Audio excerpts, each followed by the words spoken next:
화목하게 하는 직분이라는 제목으로 함께 말씀을 나누겠습니다. 설 연휴입니다. 설날은요, 우리 민족의 전통적인 명절로 음력 1월 1일입니다. 이 추석과 함께 이 대한민국의 큰 명절 중에 하나입니다. 그런데요, 여러분, 설날이 무슨 뜻인지는 아십니까? 새해에 처음 맞는 날이 낯설다 라는 그 의미에서 설다에서 유래되었다라고 이야기하는 사람들도 있고요. 한 해가 새롭게 시작하는 날에 설날이 설날로 바뀌었다라고 말하는 사람들도 있습니다. 아무튼요, 어느 것에서 이게 왔든지 간에 설날은 새롭게 시작하는 날이고, 이 날은 낯설고 익숙하지 않은 날을 뜻합니다. 그랬기에 우리 조상들은 이 새해 첫날, 낯설고 익숙하지 않은 이 날, 온 가족이 함께 모여서 이 날을 기념하고 먹고 마시며 조상들을 생각하고 어른들에게 인사하며 맛있는 음식을 해 먹는 이 새로운 날을 함께 맞이했습니다. 그런데 이것도 아십니까? 이 설날이요, 원래는 공휴일이 아니었습니다. 알고 계십니까? 우리는 그냥 당연히 설날이면 3일 연속 쉬는 거 아닙니까? 아닌가 하실 텐데, 원래부터 3일 연속 쉬는 날은 아니었어요. 그런데 1895년 1월 1일 날부터 이 1월 1일을 신정으로만 새해 첫날을 기념했어요. 그리고 구정 설은 없이 했다가 1985년에 이 신정과 구정을 함께 겸하자라고 해서 그때부터 신정과 구정으로 해서 이 음력설을 공휴일로 이렇게 지정했고, 이때 우리가 함께 쉬는 겁니다. 아무튼요, 설날 연휴가 시작되었습니다. 가족들과 함께 좋은 시간 보내고 계십니까? 뉴스를 보니 어젯밤 고향으로 가는 차들이 많아져서 서울에서 부산까지 가는데 8시간 정도 걸린다라는 얘기를 들었습니다. 저는 작년 추석에요, 부모님을 뵈러 전라남도 순천에 갔다 왔는데요, 나는 아무도 안 가겠지라고 생각하고 명절 전날 8시에 출발했어요. 그랬는데 모든 차들이 그때 나왔나 봐요. 이 파주에서 순천까지 가는데 8시간 가까이 걸렸습니다. 저녁 8시에 출발해서 집에 도착하니 새벽 4시더라고요. 그래서 왜 이렇게 사람이 많이 왔나 살펴보니까 작년에 추석 때 이동했던 인원이 대략 4천만 명이래요. 왔다 갔다 했던 사람이 4천만 명인데 그 중에 92%가 자동차로 이동했답니다. 그러면 얼마나 이 차가 많이 막혔겠습니까? 아무튼요, 이 정말 많은 사람들이요, 가족들의 얼굴을 보기 위해 고향으로 내려가기도 하고 부모님들이 올라오시기도 하며 아무튼 오고 갑니다. 이렇게 설 명절에 힘들고 어렵게 고향에 갔다가 무엇을 하며 오는가 한번 조사를 해봤다고 합니다. 그 공신력 있는 기관에서 조사를 했더니요, 세배와 차례를 지내고 나면 대부분 3, 3, 5 모여 앉아서 동양화에 심취한다고 합니다. 아시죠? 이 동양화에 심취한다고 해요. 그림과 색깔과 모양을 맞추며 멈추고 가는 것을 배우는 지혜를 배우는 거죠. 살림살이 좀 나아지셨습니까? 그런데요, 그렇게 노력하고 고생해서 많은 시간과 에너지와 노력을 들여서 고향에 가고 사랑하는 가족들의 얼굴을 보러 가는데 그리 의미 있는 시간이 되지 않는다라는 말이죠. 그저 고스톱하면서 서로 뒷담화하면서 잘 지냈냐 얼굴 보면서 그냥 서로 안부만 묻는 그저 별 의미 없는 시간이 이 설 명절 혹은 추석이다라고 지금 이 데이터가 우리에게 말해주고 있는 겁니다. 결코 설 때 혹은 추석 때 어떤 명절 때 내 일정을 다 내려놓고 다른 곳으로 이동해서 간다라는 게 결코 쉬운 일은 아닙니다. 명절 연휴 일정 조정도 어렵죠. 언제 차가 막히지 않을까? 차가 막히는 시간을 최대한 피해서 일정을 잡아야 하고요. 또 처가에 먼저 가느냐 시댁에 먼저 가느냐 눈치도 봐야 합니다. 동서나 시누이가 어머니가 늙으셨고 몸이 아프시니 혼자 장보고 음식 준비하는 게 어려우니 올해에는 일찍 내려와라 라는 전화를 받으면 그때부터 이제 부부싸움이 또 시작하는 거죠. 남편의 바가지를 긁으며 왜 내가 이렇게 가야 하느냐 라고 싸움부터 시작하는 게 이 명절 연휴 아닙니까? 우리 자녀들이라고 함께 모이는 게 좋을까요? 자녀들도 함께 모여서 서로 얼굴 보는 것에 있어서 부담감을 가진다고 합니다. 중학교 올라가고 고등학교 올라가는데 공부는 잘하냐? 여기서 잘하면 여기서 끝나면 얼마나 좋을까요? 공부는 몇 등 했냐? 누구는 몇 등 한다는데 너는 몇 등이냐? 그래가지고 좋은 대학 가겠냐? 그 얘기 듣고 있으면 우리의 아이들도 스트레스 받습니다. 대학은 어디냐? 또 대학을 갔으면 직장은 잡았느냐? 연봉은 얼마냐? 또 결혼을 했냐? 결혼을 했으면 아이는 가질 거냐? 아이 한 명 있으면 애는 둘, 셋은 있어야 한다. 이게 명절에 모여서 하는 얘기가 별로 시덥지도 않은데 그냥 이런 얘기 아닙니까? 이런 얘기 듣고 있으면 젊은 사람들은요, 명절 연휴 반납하고 자기는 당직 근무하겠다, 자기는 근무하겠다라고 말하는 사람도 늘어나는 게 요새 추세입니다. 설 명절은 온 가족이 함께 모여 얼굴을 대면하고 서로의 깊은 이야기를 할 수 있는 좋은 기회입니다. 그런데 이 귀한 시간이 즐겁지 않고 기쁘지 않다면 참 속상하고 슬프지 않을까요? 우리는 이 귀한 시간을 아름답게 사용해야 합니다. 그렇다면 우리는 어떻게 우리 설날을 맞이하고 가족들의 얼굴을 함께 살펴보아야 할까요?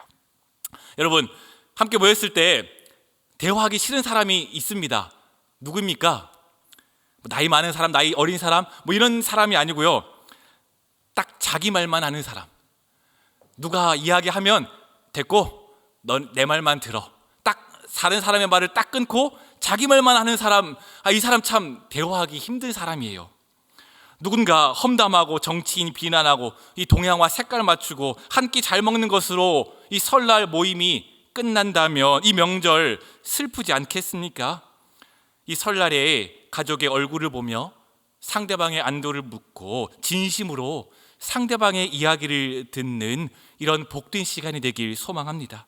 이번에 모였다가 만나면 헤어지면 다시는 안 만나겠다 이렇게 끝나는 것이 아니라 다시 만나고 싶다, 또 보고 싶다 라고 말하며 다시 만날 날을 기대하며 헤어지는 그런 날이 되길 간절히 소망합니다. 그렇게 하려면 어떻게 해야 될까요? 본문 말씀을 통해 우리가 이 설날이라는 시간 동안 가족과 친족들을 만날 때 어떻게 해야 할지 생각하고 말씀으로 결단하는 그런 복된 시간이 되면 좋겠습니다. 함께 세 가지로 나누려고 하는데요, 이 설날 어떻게 살아가야 할지 세 가지로 함께 나눠 보겠습니다. 첫 번째는요, 함께 읽겠습니다. 시작. 받은 은혜를 나누는 설날입니다. 네, 설날은 받은 은혜를 나누는 날이어야 합니다. 구약 시대에는 하나님께 지은 죄를 해결받고 하나님과 화목하기 위해서 소나 염소, 양을 잡아서 제사를 드려야만 했습니다.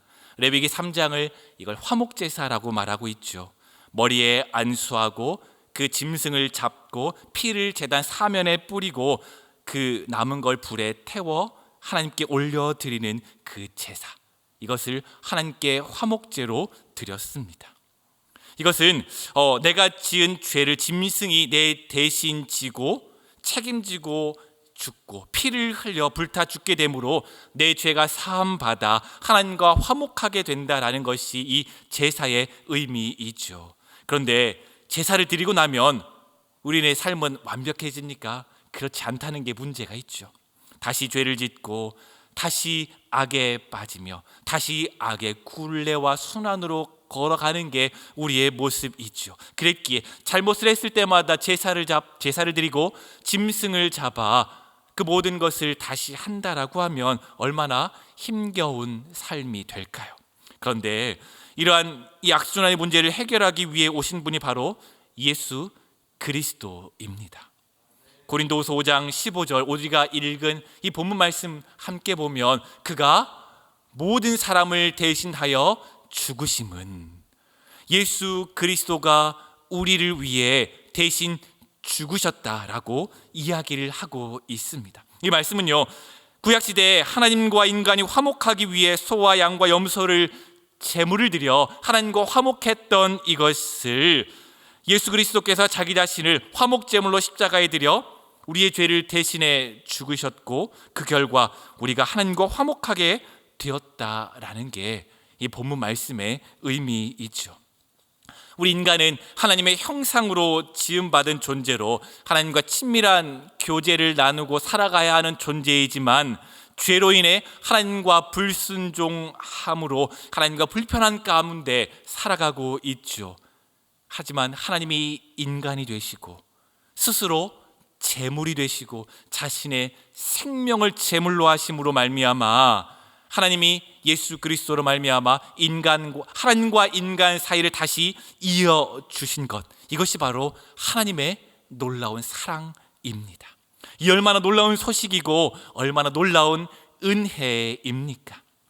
하나님은 우리를 위해 스스로 제물이 되어 당신과 우리 사이를 이어 주신 것입니다. 우리는 이 갚을 수 없는 생명의 은혜, 생명의 빚진 자입니다. 그렇기에 우리는 이 은혜를 날마다 기억하며 살아가야 하는 사람이죠.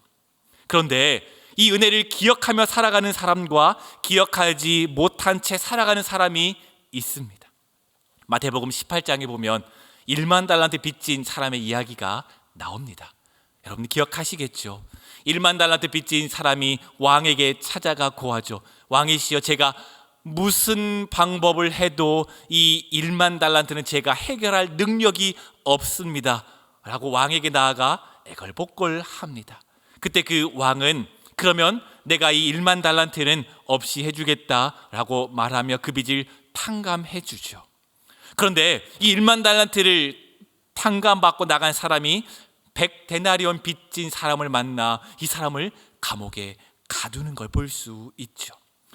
자기 자신이 놀라운 은혜를 받았음에도 불구하고 그 은혜를 모른 채 살아가는 사람의 모습의 전형적인 모습입니다. 하지만 은혜를 아는 사람은 어떻게 살아갈까요? 은혜를 아는 사람은 그 받은 은혜가 너무 커서 어떤 대가를 치르고서라도 그 은혜를 갚으려고 살아가는 사람이 있습니다. 바로 대표적인 예가 사도 바울이죠. 내가 달려갈 길과, 사도행전 20장에 이렇게 기록하죠. 내가 달려갈 길과 주 예수께 받은 사명, 곧 하나님의 은혜의 복음을 증거하는 일을 마치려 하면은 나의 생명조차 조금도 귀한 것으로 여기지 않습니다 라고 고백하죠. 이게 어디서 나온 말입니까? 이제 예루살렘에 가면 당신은 붙잡혀 죽게 될지도 모릅니다. 가지 마십시오 라고 모든 사람이 사도 바울을 붙잡았을 때 나는 하나님께 받은 은혜가 너무 크기에 나는 이 자리에 앉아서 살 수만 없습니다. 주님께 받은 은혜를 갚으며 나는 살아가야 합니다 라고 고백하며 나아갔던 게 이 사도 바울의 고백 아닙니까? 우리도 이렇게 살아가야 합니다. 우리도 하나님의 생명의 은혜를 받은 사람입니다. 그런데 우리는 그 은혜를 모른 채 살아갈 때가 참 많습니다. 성경은 무엇을 악이라 말합니까? 우리 인간적으로는요, 세상에서는 죄를 짓는 것, 나쁜 짓을 하는 것, 사기를 치거나 다른 사람에게 해를 입히는 것, 이것을 죄라라고 말하죠. 하지만 이 성경에서 예수님께서는 무엇을 악이라, 무엇이 죄라라고 말씀하시나요? 받은 은혜가 큼에도 불구하고 그것을 기억하지 못하고 받지 않은 것처럼 살아가는 걸 악하다 말씀하십니다.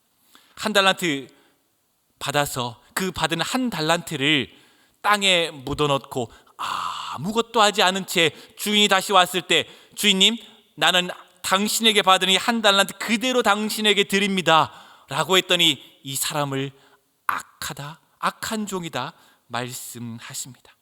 내가 자기만 챙기며 내가 이것을 날리지 않고 실패하지 않고 비난받지 않고 내가 주 예수께 받은 그 은혜가 크지만 그리스도인인 것을 드러내지 않고 이 땅 가운데 조용히 살아가고 있다면 우리는 우리의 모습을 다시 한번 되돌아보아야 합니다. 우리는 하나님께 은혜 받은 자로서 은혜 받은 것을 기억하며 이 땅을 살아가야 합니다. 받은 은혜를 기억하며 이 땅 가운데 예수 그리스도의 이름을 드러내기 위해 살아가는 것이죠. 주를 위해 충성하며 살아가며 예수 그리스도의 받은 은혜를 기쁘고 감사하며 그것을 나누며 살아가는 삶입니다. 이 설날 무엇을 나누시겠습니까? 예수님께 받은 은혜를 나누시지 않겠습니까? 함께 모여 무엇을 나누면 좋을까요? 우리 아들 이번에 취직했다. 우리 아들 내가 우리 아들에게 이번 설날에 이거 받았다. 우리 자식이 이거 해줬다. 이거 자랑하시렵니까? 아니요. 내가 하나님께 받은 은혜로 살아갑니다. 그것을 자랑해야 합니다. 이 받은 이 설날 온 가족이 함께 모여 이 받은 은혜를 자랑하는 복된 시간이 되길 주님의 이름으로 축복합니다. 두 번째로 새로운 삶을 나누는 설날입니다. 함께 읽습니다. 시작. 새로운 삶을 나누는 설날입니다. 우리 16절 17절인데요. 함께 읽겠습니다. 시작. 그러므로 우리가 이제부터는 어떤 사람도 육신을 따라 알지 아니하노라. 비록 우리가 그리스도도 육신을 따라 알았으나 이제부터는 그같이 알지 아니하노라. 그런즉 누구든지 그리스도 안에 있으면 새로운 피조물이라. 이전 것은 지나갔으니 보라 새 것이 되었도다. 아멘. 바울은 지금 어느 교회를 향해 편지를 쓰고 있습니까? 이 책 제목이 무엇이죠?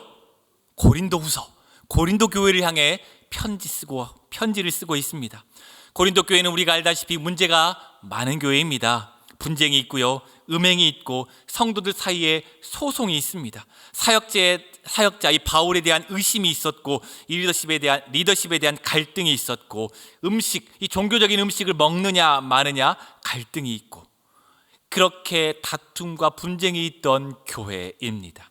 하지만 바울은 그들을 정죄하고 판단하기보다 그들을 먼저 사랑했습니다. 그들을 인간적인 눈으로 바라보며 판단하고 결론 내리지 않고 하나님께 기도하며 그들을 바라보며 그들에게 편지하고 있는 것이죠. 이 사도 바울은 고린도 교회 성도들이 은혜 받은 사람으로서 은혜 안에 붙들리고 예수 그리스도 생명을 품고 사는 사람이라면 이전과는 다른 삶을 살 수 있다고 믿고 신뢰하며 하나님께 기도하며 그들에게 중보하고 있습니다. 받은 하나님의 은혜를 기억하며 그 은혜를 붙들고 은혜를 사모하며 하나님께서 그들과 함께 하시면 이전과는 전혀 새로운 삶, 전혀 다른 삶을 살 수 있다고 믿고 신뢰하며 그들을 향해 편지하고 있습니다.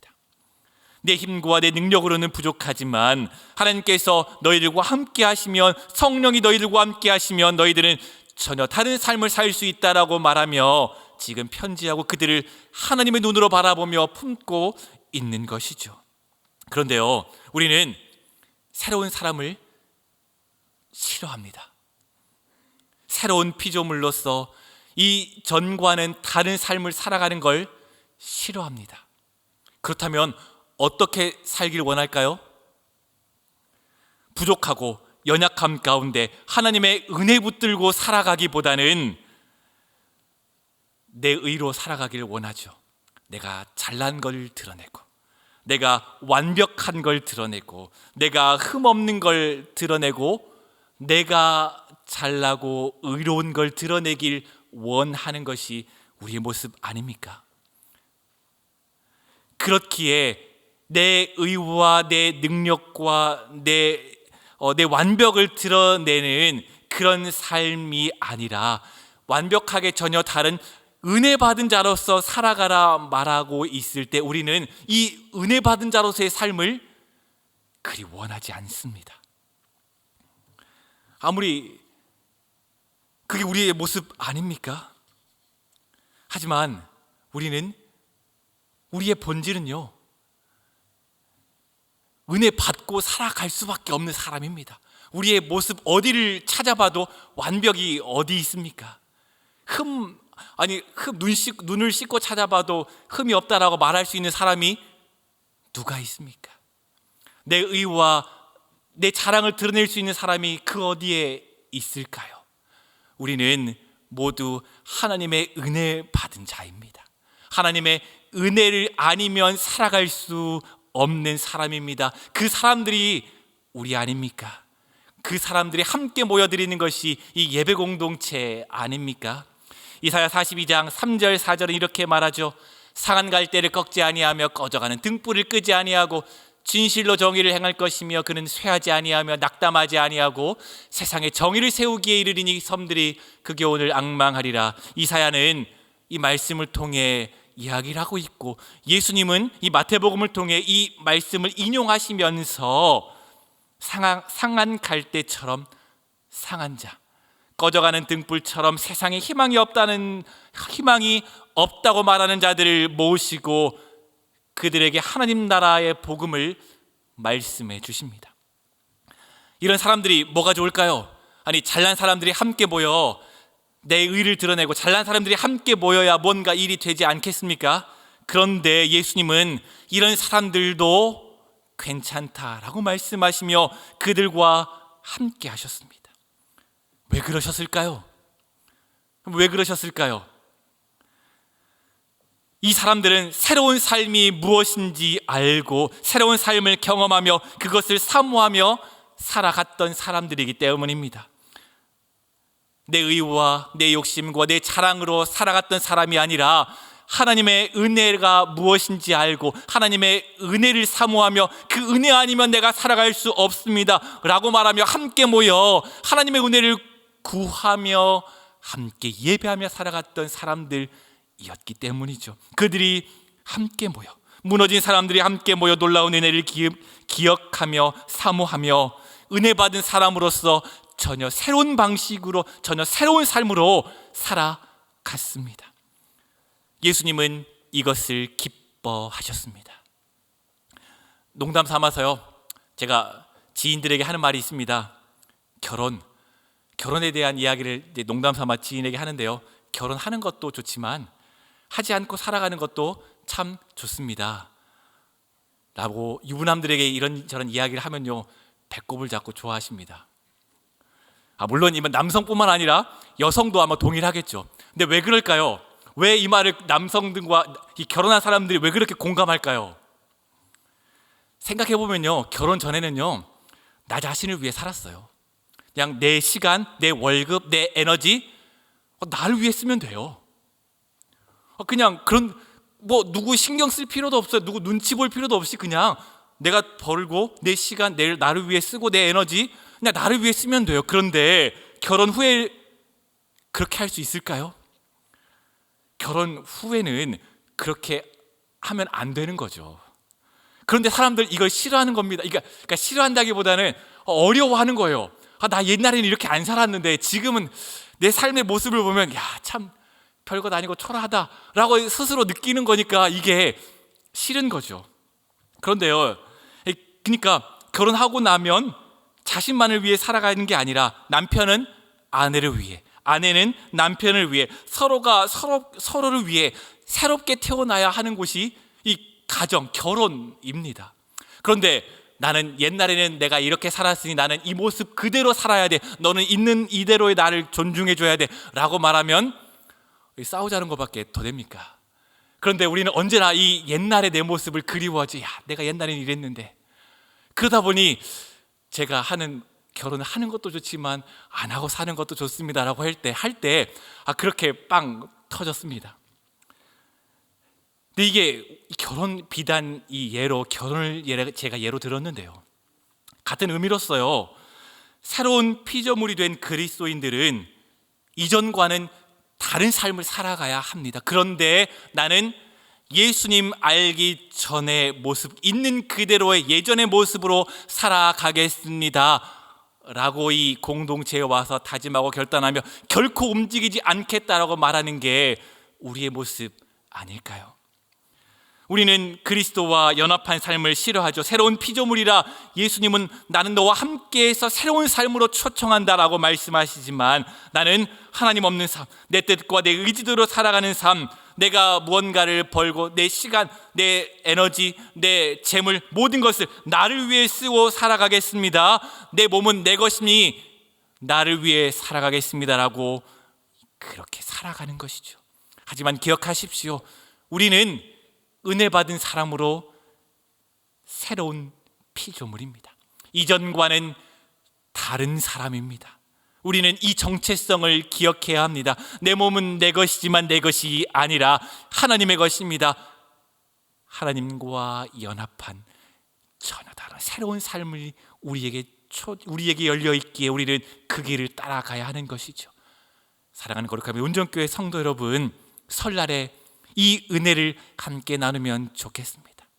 설날에 함께 모여 받은 은혜를 나누며 내가 이전에는 이렇게 살아왔다면, 내가 이 예수 그리스도 만난 이후에는 이런 삶을 살아가고 있습니다, 이런 삶의 고백을 나누는 그런 복된 시간이 되길 주님의 이름으로 축복합니다.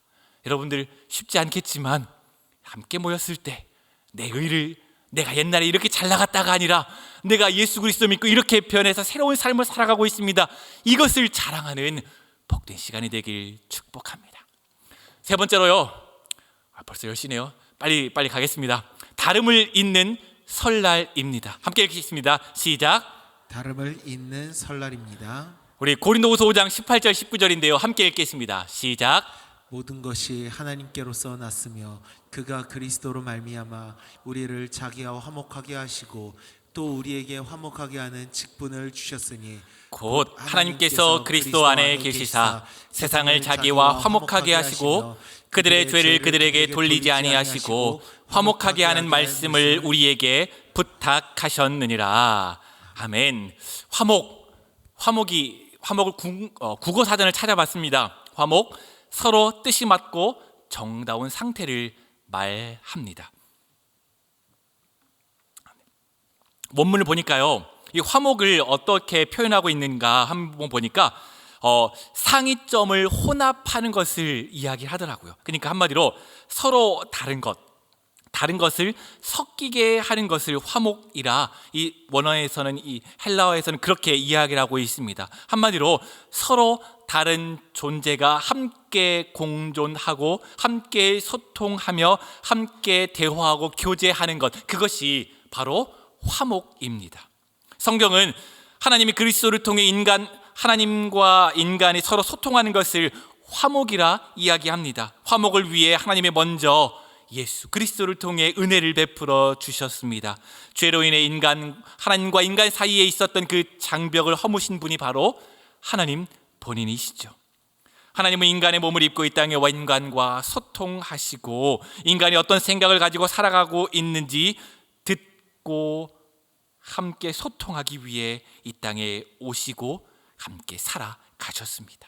이처럼 화목은요, 서로 다른 것을 합하게 하는 것, 서로 다른 것이 함께 섞이게 하는 것, 그것이 화목입니다. 이걸 어떻게 할 수 있을까요? 저는 우리의 가정에서부터 이것을 먼저 시작해야 한다라고 생각합니다. 가정에서 가족과 함께 살기 쉽지 않습니다. 어렵습니다. 쉽지 않으시죠? 그런데요, 이 관계가 힘들지만 가장 중요한 이유가, 인간이 가장 처음 관계하는 사회 환경은 바로 가정입니다. 그리고 처음 만나는 사람이 가족이죠.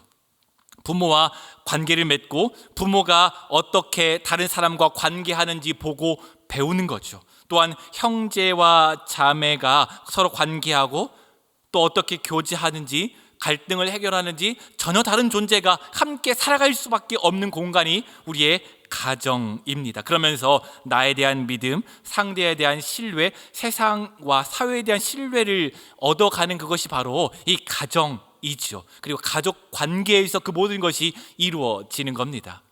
우리는 살아가면서 많은 어려운 일을 경험하죠. 그때 우리를 일으켜주고 우리에게 힘을 주는 말이 있습니다. 괜찮아? 고생했어. 너는 충분해. 너는 정말 잘하고 있어. 라는 이런 말이죠.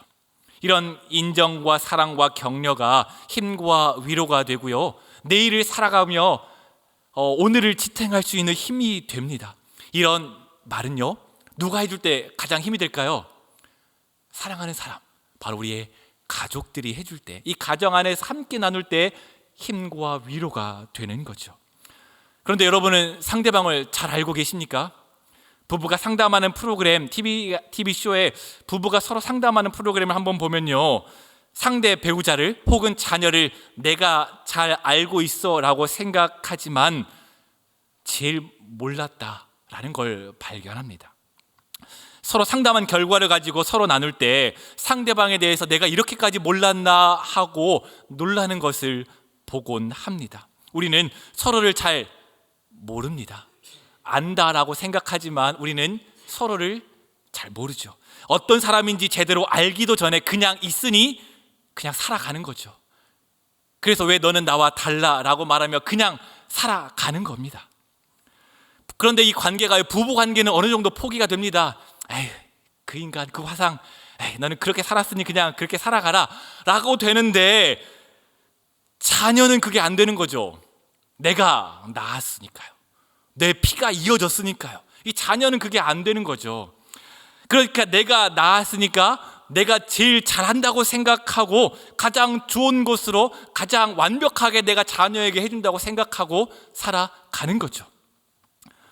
이런 유형이 있다라고 해요. 부모의 유형인데 지배형이 있다고 합니다.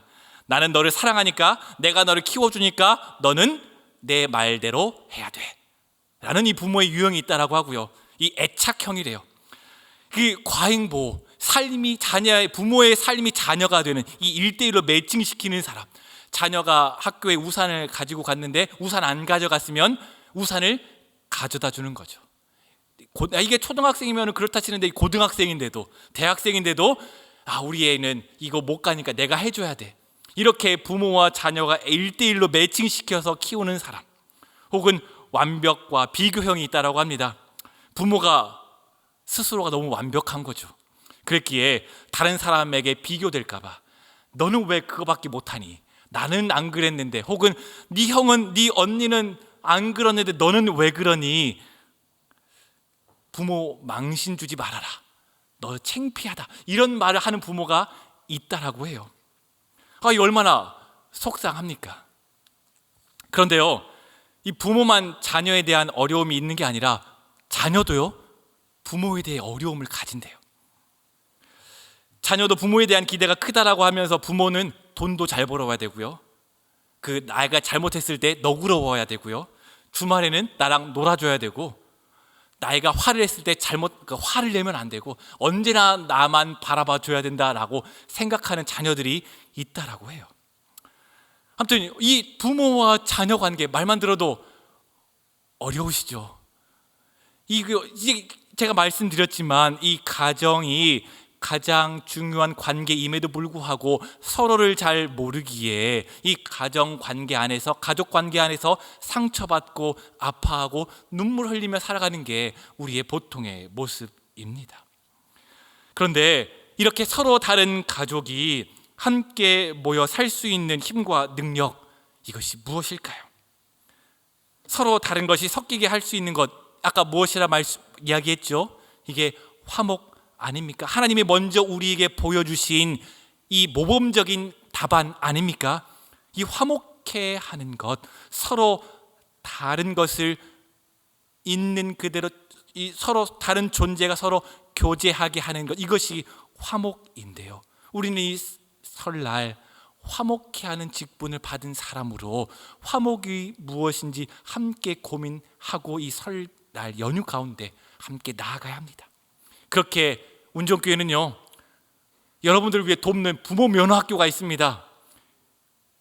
1년에 3번씩 8주간 3번씩 하는데요, 아이들과 대화하는 것, 또한 내가 어떤 문제를 가지고 있는지 내 삶을 되돌아볼 수 있게 하고, 또한 말씀으로 내 삶을 묵상하고 아이들과 대화할 수 있는 방법을 가르쳐, 이렇게 교육하는 그런 프로그램이에요. 여러분 가운데 우리의 가정에서 무언가 변화가 필요한데, 변화를 주고 싶은데 이 변화를 어떻게 해야 할지 모르겠다라고 생각하시는 분들은 주저하지 말고 신청하셔서 여러분의 삶의 변화를 시작하시면 좋겠습니다. 우리는 이 화목의 열쇠를 다른 어디에서 찾으면 안 됩니다. 바로 말씀에서 찾아야 합니다. 다름을 잇는 이 열쇠를, 화목의 열쇠를 말씀에서 찾아야 하죠. 바로 어디에서 찾아야 할까요? 바로 들음입니다. 하나님도 이스라엘 백성이 애굽의 압제에서 신음하며 어찌할 바를 알지 못하고 있을 때 그들을 홀로 내버려 두신 것이 아니라 그들의 신음소리를 들으시고 응답하셨습니다. 그리고 이스라엘 역사상 가장 큰 왕이라 불리는 솔로몬 왕, 이 사람이 왕이 되었을 때 무엇을 구했습니까? 바로 듣는 마음입니다. 열왕기상 3장 8절 후반절에서 9절까지예요. 이렇게 기록하죠. 그들은 큰 백성이라 수요가 많아서 셀 수도 없고 기록할 수도 없사오니 누가 이 많은 백성을 재판할 수 있사오리까? 듣는 마음을 종에게 주사 주의 백성을 재판하여 선악을 분별하게 하옵소서 라고 말합니다. 솔로몬은 이미 많은 것을 가지고 있습니다. 작은 아이라 표현하지만 그는 이미 다윗에게 물려받을 준비를 다 마무리했고 정적은 이미 다 제거했으며 그의 앞길은 대로가 열려 있습니다. 자기가 하고 싶은 것 그대로 하면 됩니다. 하지만 그때 그는 하나님께 지혜를 구하며 듣는 마음을 구합니다. 말을 하는 것보다 듣는 것이 더 어렵기 때문이죠. 상대방의 입장에서 이해하고 공감하며 듣는 것은 더욱더 어렵습니다. 내가 말하는 것은 쉽지만 상대방의 입장에서 그 상대방의 마음을 이해하고 그것을 내가 한번 받아들이고 되새기며 듣는 것은 결코 쉬운 일이 아닙니다. 요새 아이들은요, 듣는 방법을 잊어버리고 삽니다.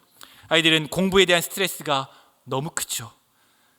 공부에 대해서 스트레스를 너무 많이 빼앗기다 보니까 상대방의 이야기를 듣는 방법을 모른 채 살아가죠. 요새 초등학교 아이들의 스케줄을 보면요, 한 초등학교 3, 4학년만 돼도 밤 12시까지 공부하고 잔다고 해요. 이 아이들의 이 머릿속에 뭐가 들어있을까요? 공부 아닙니까? 어떻게 하면 성적을 올릴 수 있을까? 어떻게 하면 부모에게 인정받을 수 있을까? 이것이 우리 아이들의 현재 모습 아닙니까? 그렇기에 다른 사람의 마음을 살펴보기에 너무 어려운 거죠. 그런 방법을 배우지도 못하고 있는 겁니다. 그것은 아이들뿐만 아니라 우리도 마찬가지 아닙니까? 삶이 너무나 분주하고 바쁘고 복잡하기에 다른 사람이 어떤 생각을 가지고 있는지 들으려고 하지 않고 딱 끊어버리는 게 우리의 모습 아닙니까? 우리는 많은 사람을 만납니다. 그때 많은 이야기를 하죠. 누군가 이야기를 듣고 계십니까? 다른 사람 말할 때 딱 끊어버리고 야, 그건 됐고 이건 이거야 라고 말하고 계시지는 않습니까? 지적, 충고, 조언, 평가, 판단, 이것이 우리의 이 본능적으로 내재되어 있는 우리의 모습 아닙니까? 우리는 듣는 마음과 공감 연습이 필요합니다. 그것을 우리의 말씀 가운데에서 이 하나님 예수 그리스도가 우리에게 보여주신 이것에서부터 먼저 보고 듣고 배워 가십시오. 그리고 그 듣는 마음이 이번 설에 가족을 화목케 하며 다름을 잇는 열쇠가 될 것입니다. 당연한 것은 결코 없습니다. 상대방의 존재를 당연한 것으로 받아들이지 마십시오. 그때 함께 모였을 때 먼 길을 왔으면 잘 왔다, 감사하다. 음식을 준비해 주셨으면 감사하다, 잘 먹겠다.